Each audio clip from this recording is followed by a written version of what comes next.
প্রধান উপদেষ্টা doctor Mohammad ইউনূসের press সচিব শফিকুল আলম জানান, শুধু ঢাকা নয়, বাংলাদেশের প্রত্যন্ত অঞ্চলেও আয়নাঘর নামে পরিচিত টর্চার সেল ছিল।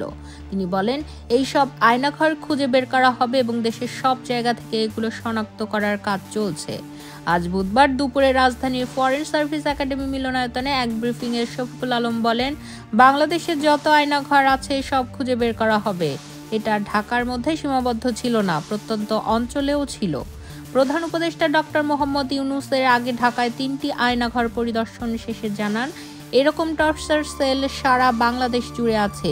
আমার ধারণা ছিল শুধু এখানে আয়নাঘর বলতে কয়েকটি আছে, কিন্তু এখন শুনতে পাচ্ছি এর বিভিন্ন ভার্সন সারা দেশে ছড়িয়ে আছে।